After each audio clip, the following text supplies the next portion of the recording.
তিনি নিজের শরীরকে এনার্জেটিক রাখতে, ফিট রাখতে যে খাবারগুলো গ্রহণ করতেন হাদিস থেকে বাছাই করে আল্লাহর হাবিবের পছন্দনীয় খাবার, এবং প্রত্যেকটা খাবার যেগুলো বলবো প্রত্যেকটা খাবারের পুষ্টিগুণ অতুলনীয়। আমাদের জীবনে যে কোনো অসুখ বিসুখ থেকে বাঁচার আপাতদৃষ্টিতে সকল উপায় যদি বন্ধ হয়ে যায়, তবু একজন মুমিন হিসাবে নবী আলাইহিস সালামের বাতানো সে সকল সর্বরোগের মহৌষধ বা চিকিৎসাগুলো আমাদের জন্য সবচেয়ে বড় এবং শেষ অবলম্বন হিসাবে ঠিকই থেকে যায়।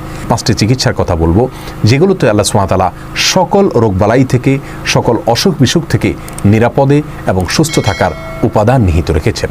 আসসালামু আলাইকুম ওয়া রাহমাতুল্লাহি ওয়া বারাকাতুহু। প্রিয় দর্শক, সকল রোগের প্রতিষেধক হিসাবে 8টি খাবারের কথা নবীজি সাল্লাল্লাহু আলাইহি ওয়াসাল্লাম হাদিসের মধ্যে বলেছেন যে তোমরা এই 8টি খাবার বেশি বেশি খাবে।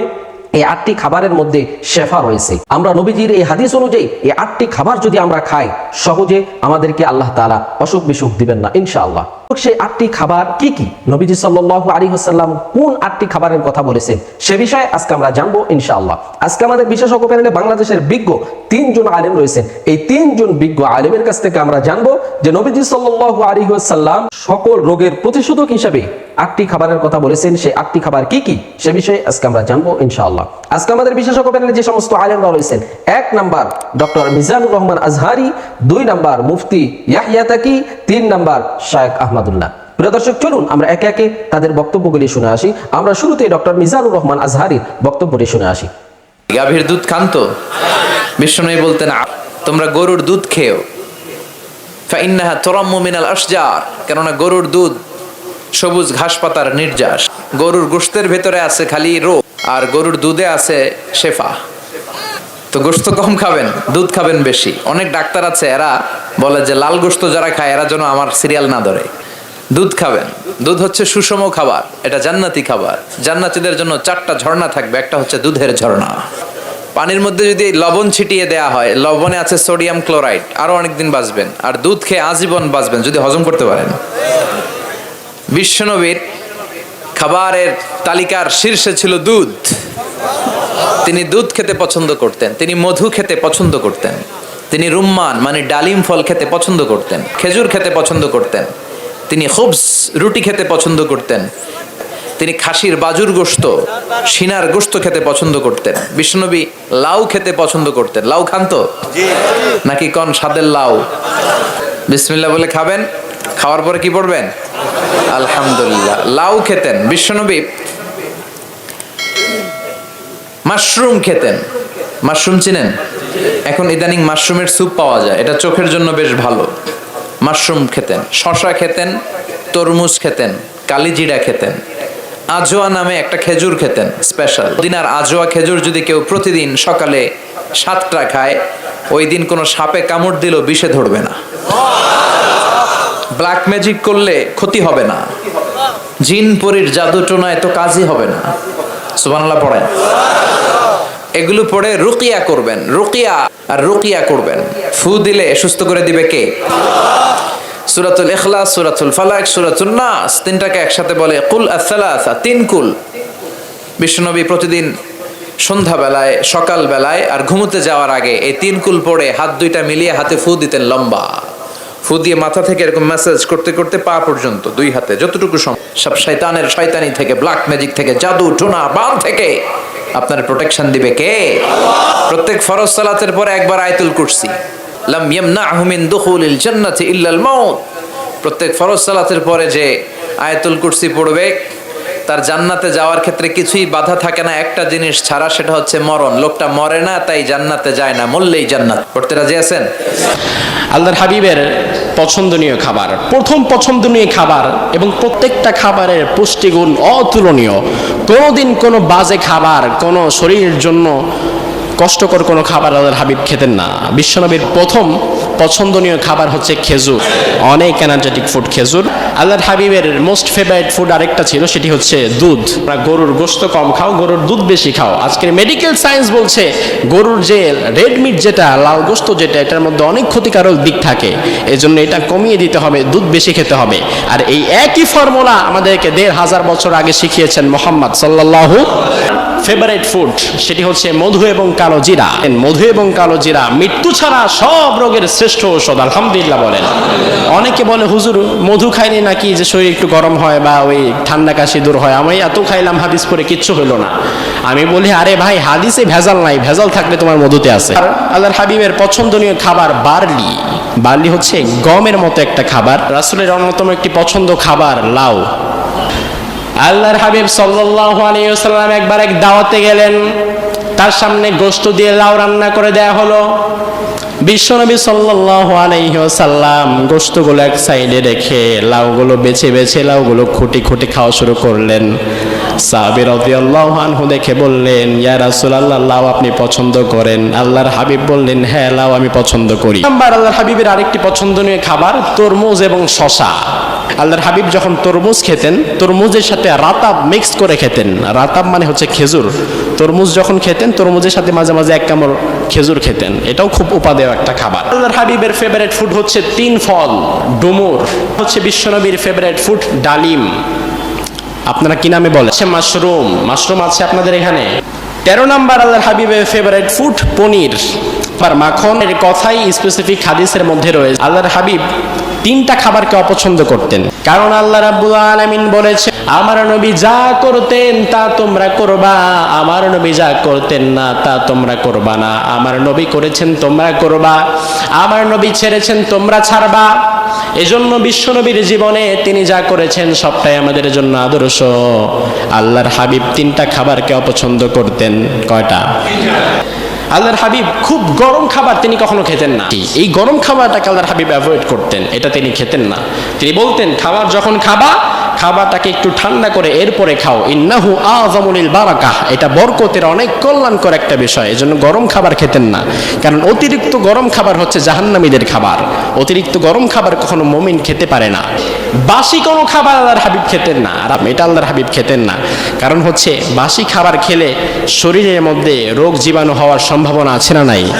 তিনি সুস্থ থাকার জন্য, ফিট থাকার জন্য বাসি খাবারগুলোকে অ্যাভয়েড করতেন, বাসিটাও খেতেন না। দুর্গন্ধ, আল্লাহর হাবিব কখনো দুর্গন্ধযুক্ত কোনো খাবার খেতেন না। এজন্য কাঁচা পেঁয়াজ, কাঁচা রসুন খেয়ে মসজিদে আসতেও নিষেধ করেছেন মুহাম্মদ সাল্লাল্লাহু। কারণ কাঁচা পেঁয়াজ, কাঁচা রসুন খেলে মুখের মধ্যে একটা আর্টিফিশিয়াল দুর্গন্ধ তৈরি হয়ে যায়। রান্না করে খেতে পারেন, গোশত রান্না করে তার উপরে পেঁয়াজ কেটে কেটে ছিটিয়ে দেওয়া আছে। আল্লাহর হাবিব বললেন, এটা আমি খাবো না। আবু আইয়ুব আনসারী বললেন, ইয়া রাসূলুল্লাহ, হালাল কোনো খাবার তো আপনি অ্যাভয়েড করেন না, এই খাবারের মধ্যে হারামটা কি আছে আপনি বলেন। আল্লাহর হাবিব বলেন, এখানে কাঁচা পেঁয়াজ দিয়েছো, এই কাঁচা পেঁয়াজের গন্ধটা আমি এবং আমার সাথী ফেরেশতাদের কষ্টদায়ক হয়ে যায়, এজন্য এটা খাওয়া যাবে না। আল্লাহর হাবিব বললেন, না, কাঁচা পেঁয়াজ খাওয়াটা হারাম নয়, তবে এটা আমি আমার জন্য পছন্দ করছি না। তোমরা যারা খাও, খেতে চাও খেতে পারো, যারা খেতে চাও না তারা খেতে নাও পারো, তবে দুর্গন্ধটাকে সবসময় অ্যাভয়েড করে থাকতে হবে। তিনি যত চিকিৎসার কথা বলেছেন সেগুলো ওহী। আমাদের জীবনে যে কোনো অসুখ বিসুখ থেকে বাঁচার আপাতদৃষ্টিতে সকল উপায় যদি বন্ধ হয়ে যায়, সকল পথ যদি রুদ্ধ হয়ে যায়, তবু একজন মুমিন হিসাবে নবী আলাইহিস সালামের বাতানো সে সকল সর্বরোগের মহৌষধ বা আমাদের জন্য সবচেয়ে বড় এবং শেষ অবলম্বন হিসাবে ঠিকই থেকে যায়। আজ আমরা তেমনি চিকিৎসার কথা বলবো, যেগুলোতে আল্লাহ সুবহানাহু ওয়া তাআলা সকল রোগবালাই থেকে, সকল অসুখ বিসুখ থেকে নিরাপদে এবং সুস্থ থাকার উপাদান নিহিত রেখে। কালোজিরা, এই প্রসঙ্গে সহিহ বুখারীর হাদিসে আসছে, নবী আলাইহিস সালাম বলেছেন, অর্থাৎ কালোজিরা, আল্লাহ সুবহানাহু ওয়া তাআলা এর ভেতরে মৃত্যু ছাড়া পৃথিবীর অন্য সকল রোগের প্রতিষেধক রেখেছেন, সকল রোগের ঔষধ রেখেছেন, চিকিৎসা রেখেছেন। অর্থাৎ কালোজিরাকে যদি কেউ গ্রহণ করেন, খান, সেটা সরাসরি খাওয়া হতে পারে, তেল করে খাওয়া হতে পারে, পান করা হতে পারে, অথবা যেভাবেই হোক না কেন কালোজিরা যদি কেউ খান বা গ্রহণ করেন, আল্লাহ সুবহানাহু ওয়া তাআলা তাকে এর মাধ্যমে সকল রোগ থেকে চিকিৎসা বা আরোগ্য লাভের তৌফিক নসিব করেন। যে চিকিৎসার কথা তিনি বলেছেন তা হলো মধু। মধু প্রসঙ্গে আল্লাহ সুবহানাহু ওয়া তাআলা নিজেই সূরাতুন নাহলের 69 নম্বর আয়াতে বলেছেন, ফিহি শিফাউল লিন্নাস, এর মধ্যে মানুষের জন্য শিফা রয়েছে, আরোগ্য লাভের উপাদান রয়েছে। নবী আলাইহিস সালাম নিজে মধু পছন্দ করতেন, যেমনিভাবে বুখারী মুসলিম বর্ণনা করেছেন। আর সেই সাথে মুসনাদ হাকিমের বর্ণনা রয়েছে, তিনি বলেছেন, আলাইকুম বিশিফাইনি আল আসালু ওয়াল কোরআন, দুটি শিফা বা আরোগ্য লাভের উপায় তোমরা সবসময় অবলম্বন করবে, তার একটি হলো মধু, আর একটা হলো কোরআনে কারিমের তেলাওয়াত। যার কারণে কোরআনে কারিমের তেলাওয়াত বা কোরআনে কারিম তেলাওয়াত করে পড়ে ঝাড়ফুঁক করা, এটা যেমন চিকিৎসার কাজ দেয়, তেমনি মধু পান করা এটাও মানুষের শরীরে রোগ প্রতিরোধ ক্ষমতা বাড়ায় দেয় এই মধু পান।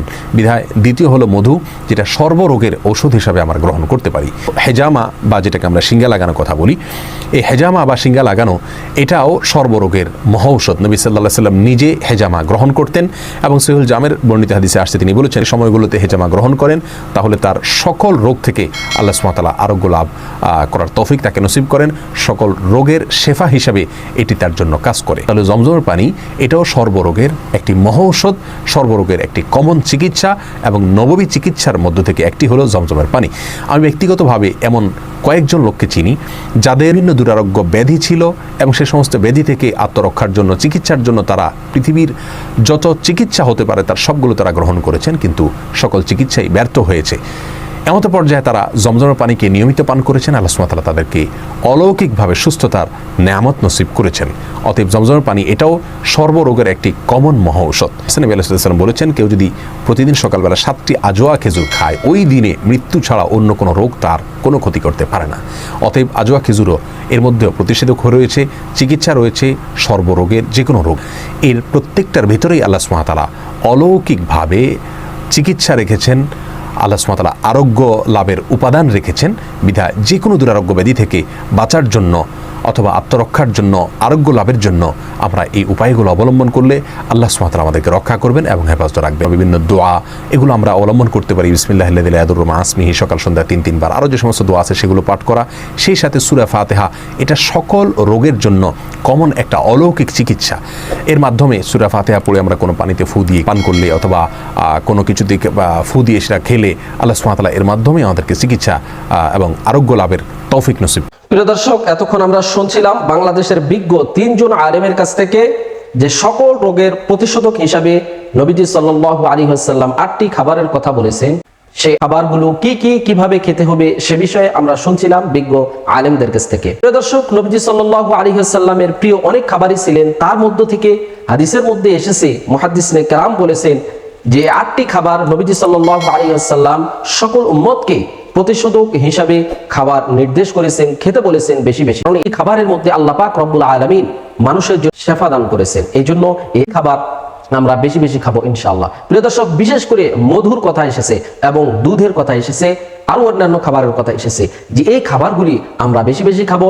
বিশেষ করে কালো জিরার কথা বলা হয়েছে হাদিসের মধ্যে, যে এটি এমন একটি প্রতিষেধক ঔষধ হিসাবে কাজ করে মানুষের বডিতে, যে আল্লাহর নবী সাল্লাল্লাহু আলাইহি ওয়াসাল্লাম বলেছেন যে মৃত্যু ব্যতীত সকল রোগের মহা ঔষধ হচ্ছে এই কালো জিরা। এই জন্য আমরা এই জিনিসগুলি বেশি বেশি খাওয়ার চেষ্টা করব ইনশাআল্লাহ। প্রিয় দর্শক, আমরা এখানে বিজ্ঞ 3 জন আলেমের কথাগুলি শুনলাম। এই 3 জন বিজ্ঞ আলেমের মধ্য থেকে যার কথাগুলি কোরআন ও হাদিসের দলিল ভিত্তিক মনে হবে, আমরা তার কথাটাই, তার মতটাই গ্রহণ করে নেব ইনশাআল্লাহ। প্রিয় দর্শক, সর্বোপরি আল্লাহ তাআলার কাছে দোয়া করি, আল্লাহ তাআলা আমাদের সবাইকে যেন সকল প্রকার জটিল কঠিন রোগ থেকে আমাদেরকে যেন হেফাজত করেন এবং রসুলের সুন্নত অনুযায়ী এই 8টি খাবার যেন আমরা বেশি বেশি খেতে পারি, সে তৌফিক যেন আল্লাহ তাআলা আমাদেরকে দান করেন। আল্লাহ তাআলা আমাদের সবাইকে যেন সকল প্রকার ফিতনা থেকে হেফাজত করেন এবং আমাদের সবাইকে কোরআন ও হাদিসের উপরে চলার তৌফিক দান করেন।